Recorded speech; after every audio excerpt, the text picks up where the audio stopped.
if you're maxing out everything on with your regular employer, now you cannot also do your employee limit with your own plan. Like your 50,000 independent contractor. Right. So that 23,500 Roth or pre-tax limit, that is among that is for you personally among all plans. So if you've already used that with the hospital that you work at, you cannot also put that into your own 401k. Welcome to Finance for Physicians, the show where we help physicians like you use money as a tool to live a great life. I'm your host, Daniel Wren, and I've spent the last decade advising physicians on their personal finances, with the mission to help them understand that taking control of their finances now means creating a future where they can practice medicine where, when, and how long they want to. Jeff, how's it going, buddy? Great. How are you doing today, Daniel? I'm doing good. I just look forward to our conversation about I'll let you say it. This is a good topic. Oh, the mega backdoor Roth. The mega back.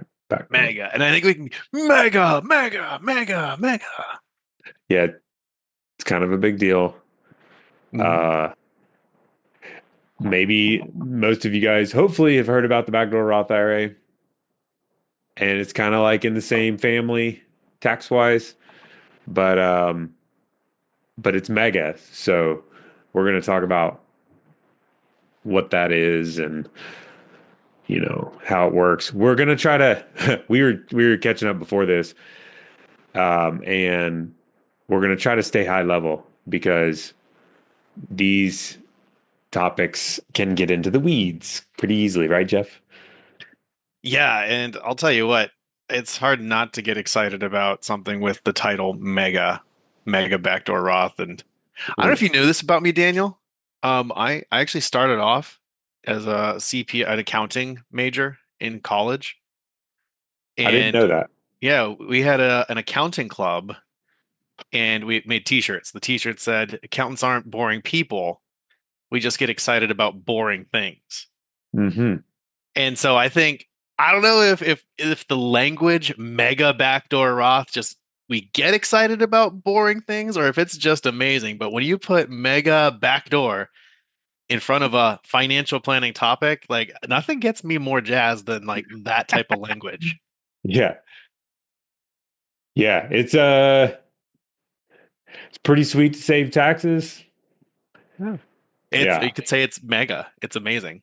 Yeah, it's pretty yeah, Meg is pretty cool too. So, Hmm. um yeah, we're going to it's cool to say it, but we got to understand it too. So, we're going to hopefully give you guys some a little bit of a high level overview of how it works, like I said. So, maybe get you excited about it, but also make sure you're understanding how it works when it's applicable, that sort of thing. And then always, since we're going to be, this ties into taxes, um, make sure to always consult your accountant. Uh, Anytime we're talking about taxes, this, like I said, this can get pretty complicated pretty quick. So always talk to um, hopefully your accountant is excited about this kind of thing too. And so they'll be excited to talk about this with you. Oh, absolutely. So maybe a good starting point is let's compare it to the Roth IRA.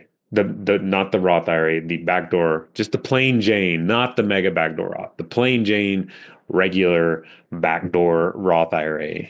Oh yeah. So probably our some of our audience is probably familiar with that backdoor Roth IRA option where um, once we hit a point where income is too high to qualify for any tax deduction, you can put money into an IRA and then convert that money to a Roth IRA. So you can't directly contribute to the Roth, you can't get a deduction on the regular IRA, but you're still allowed to convert, and that makes it a tax-free contribution to the Roth and tax-free growth on that forever until you take it out, or I guess until you die, and then 10 years after that, then your heirs have to take it out. So Mhm.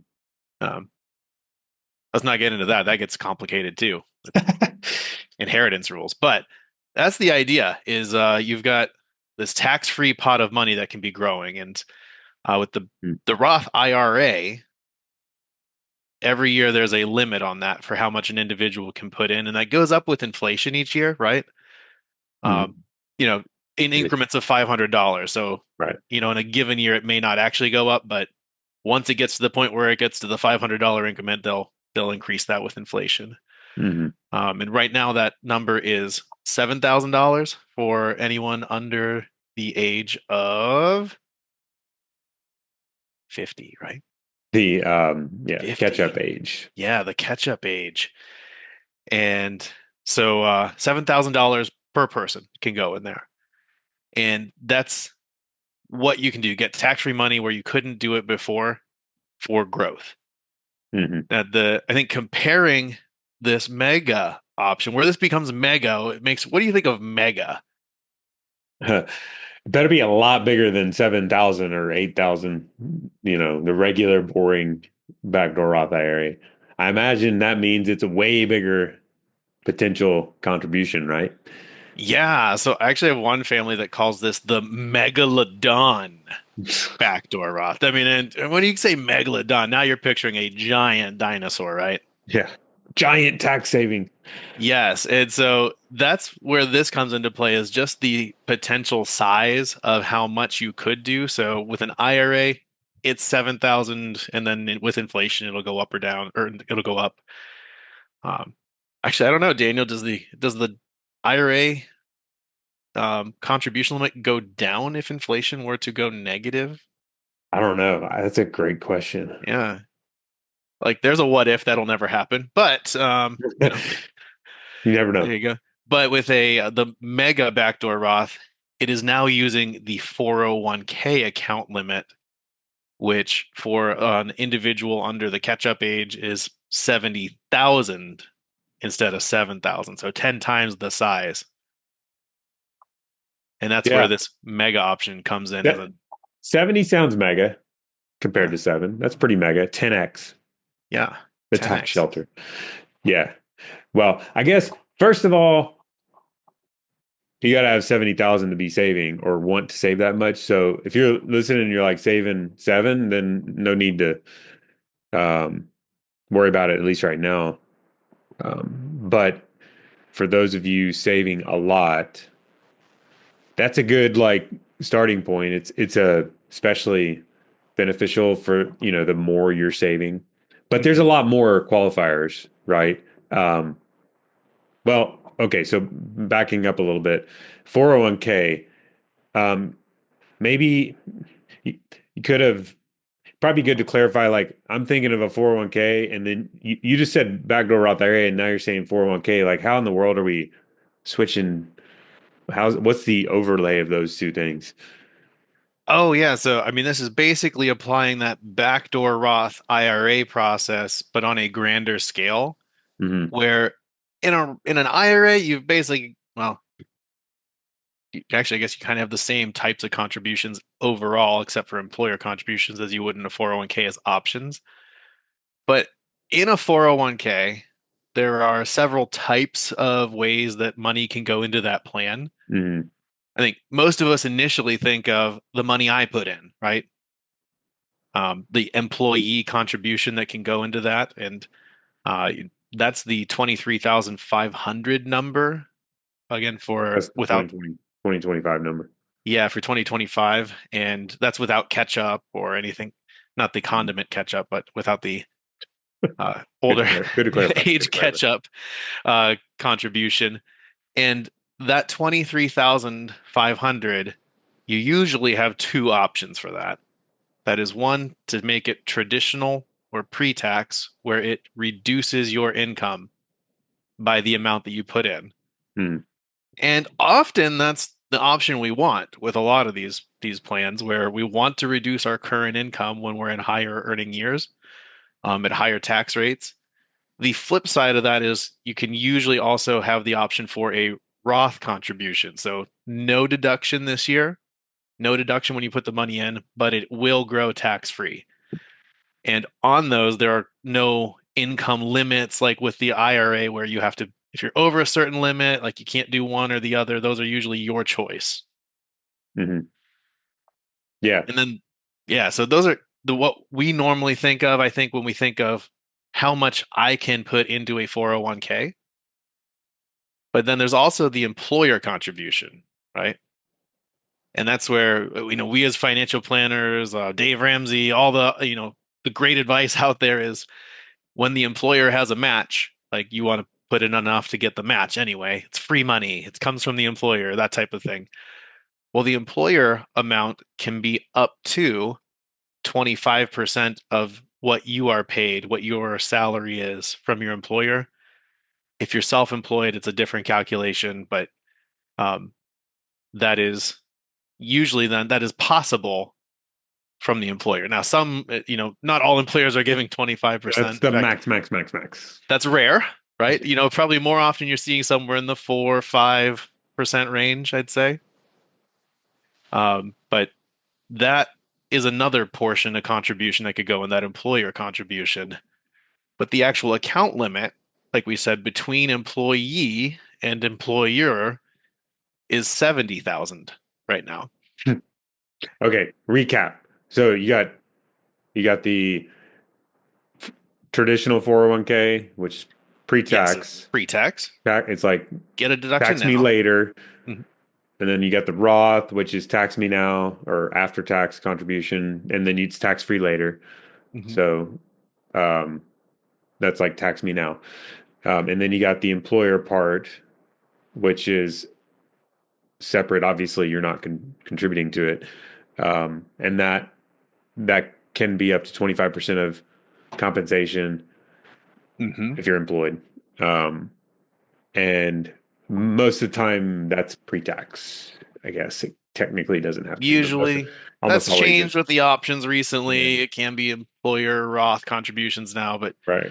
And um, then so that's the employer bucket. So we're talking about three buckets so far: Roth, traditional, and then employer. mhm. And then the other thing is it combined all those together. The limit for all that is 70. That's 2025 numbers. All these numbers change each year, but the current max. So that would mean if you add all those three buckets up together, it needs to be 70 or less. Right, right. But that brings us to there is another type of contribution, a lesser known type of contribution, and that is the employee can do voluntary after tax, Yeah, which has no deduction, and the growth on it is taxable. When it's that when sounds it's taken terrible, out. Jeff. Yeah, on its own, like this is not a great deal to do voluntary after tax contributions because you don't get a deduction, but the growth is taxed as regular income when you take it out later. So like Yeah. that's not a good deal. But like a regular IRA, where if you don't get the deduction, if you convert it to Roth, now the growth is tax free. This can be an option in a 401k as well. And Yeah. that's where we can get to larger amounts of Roth dollars in the end, which is Yeah. can be a Now we're great talking. option. Yeah. Yeah. So, um, so that's a fourth bucket is the after tax bucket.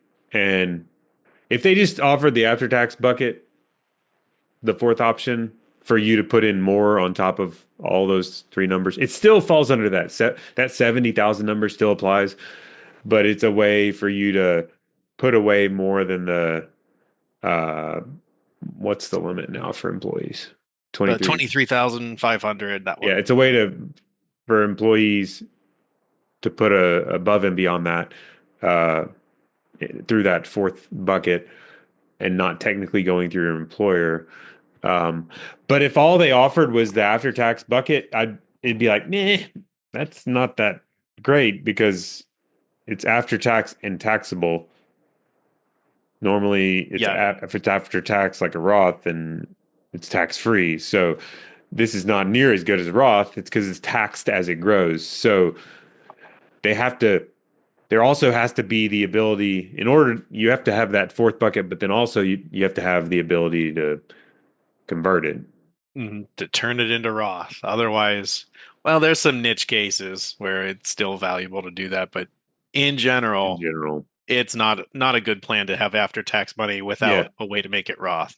And usually almost always, so these have to be, your employer has to like decide to add these plan options. So normally when they add after tax, they kind of like in tangent with it, add the ability to do Roth conversions. Yeah, I'd say, yeah, I mean, who does it apply to? There are some, just a normal employer has these options in some plans. It's kind of rare. I mean, it's not a unicorn type of rare, but when they're in those plans, usually there's the option to convert it within the plan or to get What it do you out of think? the plan. You're talking about it's kind of rare for companies to offer this whole mega backdoor off inside of their plan. Yeah, Yeah. most of the time, most companies are not going to have that voluntary after-tax I, provision in there. but I think they're increasing. I don't know. I would say 1 out of 20, maybe. I don't know. That's Employers. yeah, I guess I didn't do any research on it, but I just didn't either. I pulled that out of left field. anecdotally, I was going to go with about 5% maybe of employers Yeah, have that's that. exactly the same. I don't 1 out of 25%, right? Yeah, perfect. Yeah, I mean, 12 of and one, a dozen of the other. So it does seem like, and every once in a while, I'll hear of like, families we work with. I got an email a couple weeks ago. Somebody's like, "Oh, our employer started doing this mega backdoor Roth IRA thing." So, and they just kind of sent an email out announcing it. So, that's the first thing is to check to see if your employer offers it, and then if you're, I mean, I guess if you're involved in the company, you could kind of like throw out that tidbit of a potential thing to look at, like maybe add the provision to your plan. That would be cool, or at least look at it. yeah, and Um, I think the employers that this shows up in tend to be large employers. yes, or they're very savvy, personal finance savvy private practices.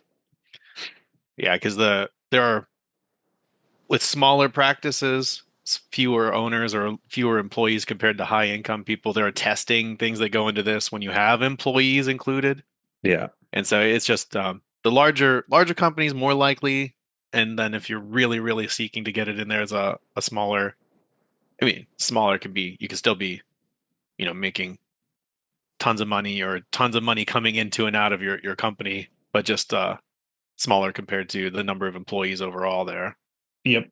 So if you're employed and you're saving a lot, or you want to eventually save a lot, definitely worthwhile to check to see if your employer offers. Sometimes you could ask to see if they offer after tax 401k. I've found a lot of times the employer offers it, but they don't realize they offer it, or people in HR don't actually realize they offer it. So you could ask for, you could ask if they offer after tax 401k, or like in your benefits booklet or retirement booklet, you could search for after tax. That's kind of it's not always certain that that's an indicator, but like that's a good indicator. And then also, if there is after tax, then you want to make sure that there's the Roth conversion option. And sometimes that Roth conversion option, the best case is when they automatically convert it to Roth 401k for you. But sometimes you have to manually convert it, or like call them every, so often to make sure it's getting converted to Roth. Yeah, more and more of those are adding the auto conversion, but yeah, if you're not, then once a year, maybe as long as often as you want to do it or the plan Yeah. allows, you can. But um, if you have to call in, it's usually not like the most fun thing you've ever done. So I think once a year or so, it's probably good maintenance on that.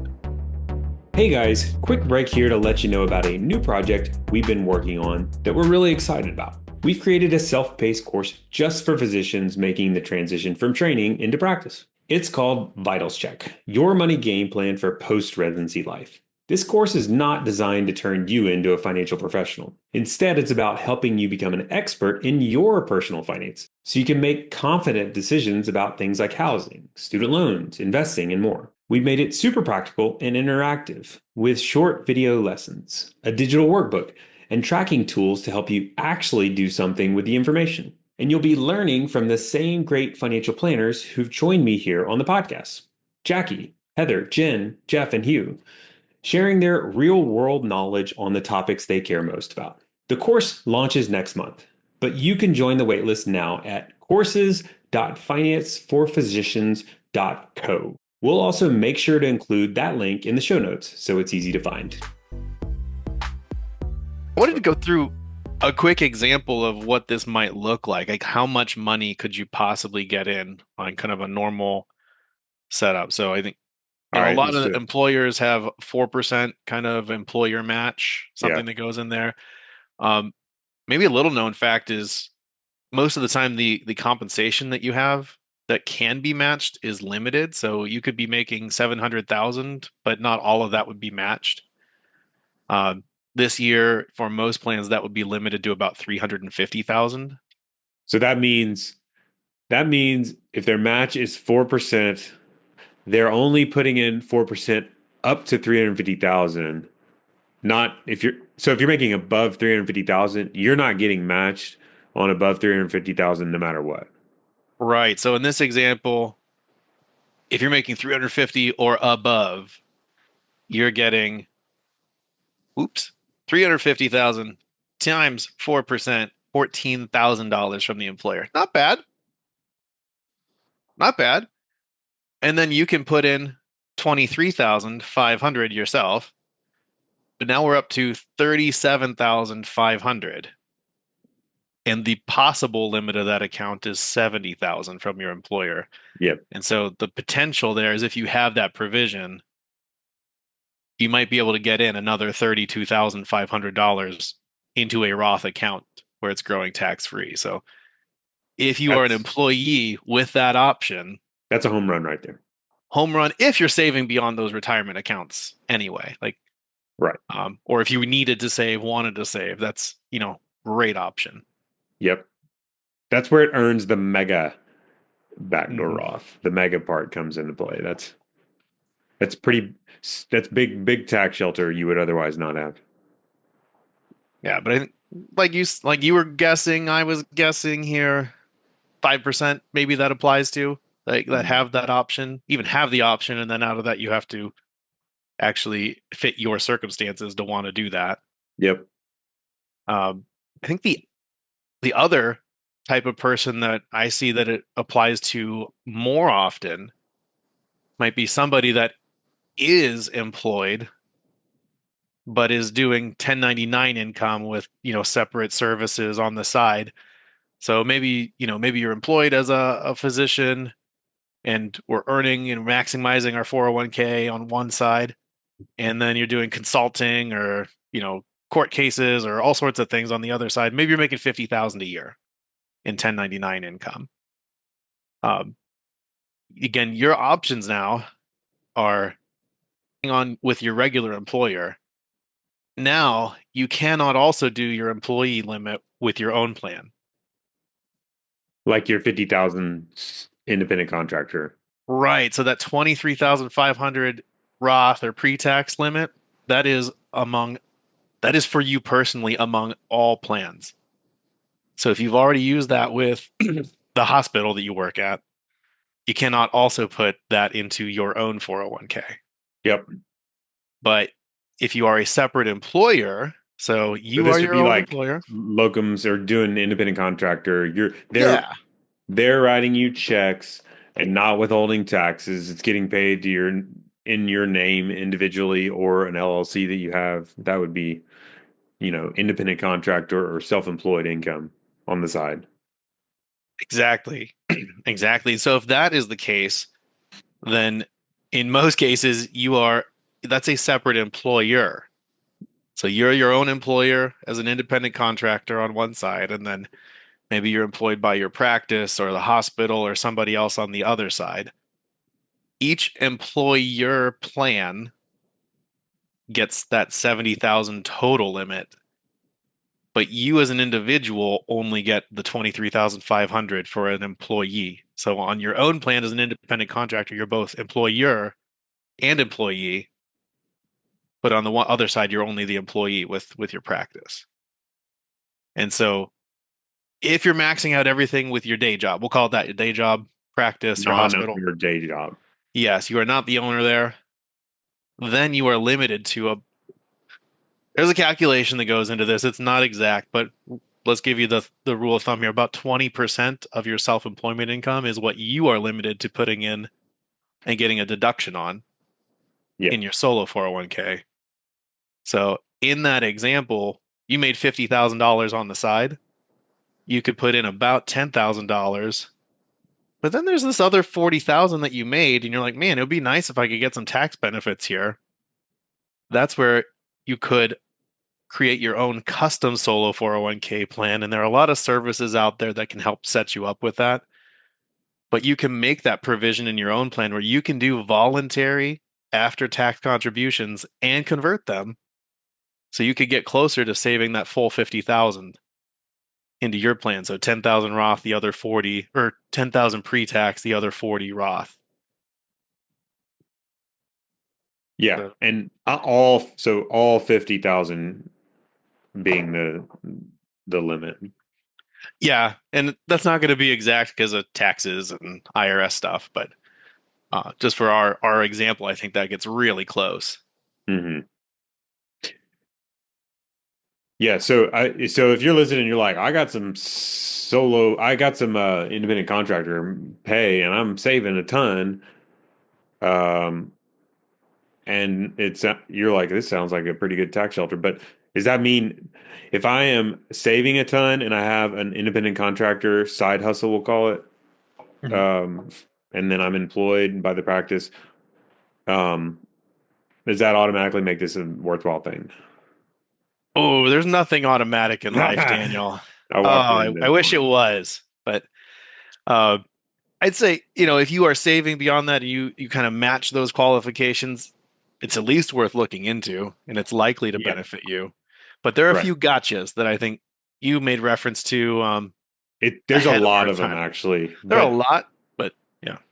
it gets into tax and compliance. So when you're creating a 401k as an independent contractor, you are responsible for compliance and tax and making sure the plan's right and all that. Or you can hire people to do it for you. So it is simpler when you're just one person, but there are still rules you have to abide by and make sure you check all the boxes. And like we can kind of throw out some, like there's some control group rules, affiliated service group rules.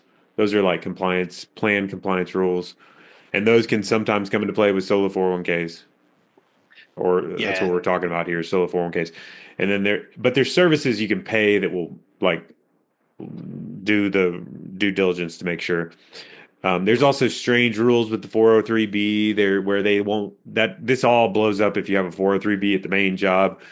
Um, and then there's testing, with your like which is not a big deal, like plan testing. That's simple if it's just one person. Um, but like that can cause I mean, if you're an independent contractor and you've done like say you employ your spouse or something, or you have a strategy where you're paying your kid or whatever, kind of blows that up, can cause problems. So you can't there's a lot of check boxes to go through. I think we mainly want to put this on the radar as a thing Mhm.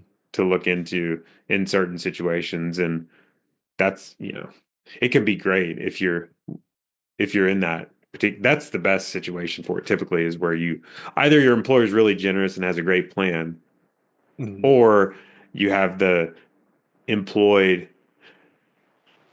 100% employee and side hustle independent contractor on the side, and that can be a really good setup as well, potentially. But we haven't. There's another scenario that oftentimes these 401ks come into play. We haven't mentioned yet, which would be what if I'm completely locums? Oh, yeah, if you are completely locum. Then So it's why haven't we brought that up yet? well, that's a good question. So I think that's going to be a little bit more of a nuanced approach to which option really fits you. But I'd say in general, the locums physicians that we've seen, we work with, are making all of their money through locums. So if that's the case, or a majority is coming through locums and not much or very little W-2, uh, in general, we're looking for all the tax deductions Mhm. we can get there. And so we're trying to stay often below a certain limit, a certain threshold for business tax deductions, QBI, a little buzzword there, but um, we want all the pre-tax deductions we can get. So if you have enough income, 200,000 roughly, if you're doing is a good range, a good ballpark to say you could actually get the full deduction The without 70,000. having, yeah, the 70,000 all deducted against your taxes without complicating your life with after tax. Right. Um, Yeah, and that's why it's so if you're a physician, you're completely self-employed, more often than not, you're making more than enough to fully fund that 70,000 limit. But we started at the very beginning talking about the limit, the buckets, the three buckets. The three most common buckets are um, traditional or pre-tax 401k employee, Roth or after tax, tax-free employee contributions, or employer matching or profit sharing. Those are the three common buckets. So when you're self-employed and you make plenty of income above 200,000 roughly, you typically can pretty easily max out at that collective limit, which is 70 in this year, just by doing those three buckets. And it's definitely much simpler to just stick with those three and call it a day. mhm.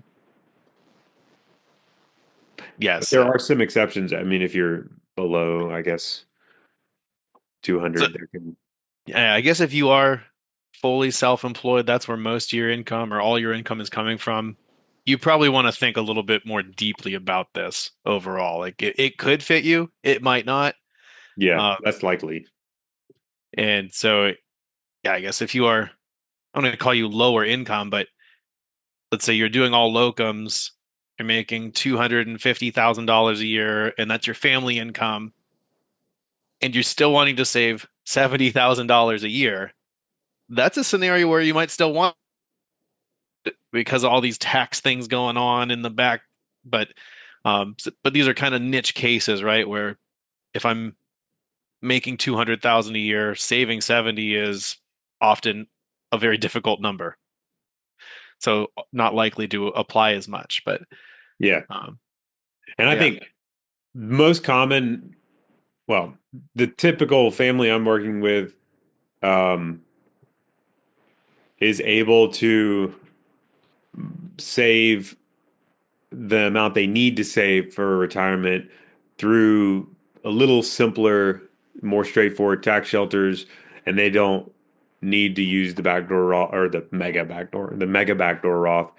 That's like the typical, but like there's the you know outside either higher income or big time saver plus some self-employed income where this kind of thing is fantastic because you can Mhm. if you're saving a lot you might as well get these extra unique tax benefits. Yeah. Can we talk real quick about a few gotchas? You brought up a few. Yeah, Uh, we got more. so one I was thinking, I think I'm going to put you on the spot, Oh but I goodness. think you're pretty familiar. Form 5500. Yeah. Go. Yeah. So what it, well, shoot, you want to start another podcast? We'll turn this into another show. That's just the 5,500 is a form you got to prepare each year. If you have a 401k over a certain level, it's 250,000 in the, current uh, laws. It's if you're above 250,000 balance in your 401k, not as an employee, but as an employer. If you are in a business or you own a business, even if it's like you self-employed and you have a 401k that's tied to that business and it's over 250,000 balance, you have to do this annual 5,500 reporting. So that's So a big you did a deal. wonderful job of summing that up. Filing a Form 5500 can be a gotcha. You got to do it You, if you get to that level. and it's not The thing is, I don't know. This is probably the biggest downside, in my opinion, with this strategy is you start to add more and more things. It's like mo money, mo problems, I guess. But Mhm. like, it's you're most of you guys listening are probably super busy already, so we're adding more things to your list. Um, and so it can get a little overwhelming to not only add the things we've already talked about, but then also add this form that you have to do every year. The form is actually pretty simple. Everybody Mhm. listening it could easily figure it out. If you It's spend a just little easy time, to overlook. it's very easy to overlook. And you're like, and it's a different deadline. And a lot of accountants, you might even have an accountant. You're like, oh, they'll just do it. And you email your accountant. They're like, I don't do those. And you're like, oh, some of them do, some of them don't. Um, but then you have to have an annual reminder on your calendar, which is not a big deal. Or you do it actually, say you do remember to do it, or you get prompted, and you just are doing it quick, and you miss something, or somebody I worked with, like e-signed it or something like that. There was some unique thing that he did that they didn't process it because it didn't meet their standards. The other thing about the 5500 is the penalties are very steep for some for they have very aggressive penalties on 5500s, like missing deadlines or incorrect filing. So you just have to make sure you're doing that, and it's an easy thing to do, but it's easy also to miss it or mess it up. Yeah. So, Think got any other gotchas? a couple that you referenced. We're not going to go in depth on them, but just to be aware that you might want to look more into this before saying, "Oh yeah, I really want to do a mega backdoor Roth." If you have a 403b with your Oh yeah, regular employer, now we talked about that $70,000 limit for each employer. Those get combined, so it takes away some of the options there. It might just condense how much you could actually do. So you want to look at if that's actually worth it for you. mhm. Um, you mentioned control groups and affiliated service groups. Those get really complicated, Yes, but I think just kind of in your mind, if you're thinking, yeah, I own a good portion of something, good portion, let's say, if you or family members are both owners in different companies in these two, like you're an employer, like you're a decent owner of one of your day job, and then also you're owning this other side hustle, look into that. If you have any ownership percentage, just check that out. And if your businesses are ever intertwined, like if there's basically any relationship that you can possibly think of between your normal job and your side job, look into it. yeah, Like, and that's an annual thing too. Really, is the way I would think of it, like annual compliance, because like many times it changes. So we have it's changed for me, like personally. So when you have like say you start a new business or you get involved in another business, and it can completely change the entire landscape of how all those work. So the gist of it is you have to kind of look at all the things you're tied into and mhm. make sure you're covering all the rules. And sometimes, if you don't meet these tests, they make you kind of combine them all into one, as if it's like one thing instead of like separate things. Yep. So you just have to make sure either you're paying somebody to do that for you, or you're doing that annually, really, where you're looking at the uh, all the available businesses and plans and making sure they're not violating any of the big ones. Like we've already pointed out the big ones. So have we scared you away from doing the mega? We were like mega backdoor Roth IRA, awesome, but scary too. Well, it is mega, so I think that Yeah, comes with great power comes great responsibility. there you go. Well put. Well put. Did we miss anything, Jeff? Anything else to throw in there? Oh, I mean, there are so many layers we can go into, but I think the I love them. overview, it's hard to go any deeper now without getting really boring. Yes, and we were trying our best to keep this not so boring. So hopefully, hopefully we accomplished that. It's it's a fun topic. So Jeff, I appreciate you going through it with me today, and we'll definitely see you next time. a pleasure. Hope you have a mega day. Nice. No guests or clients appearing on the podcast received any form of compensation for their appearance and obtained no other benefit from us. It should not be assumed that every client has had the same experience.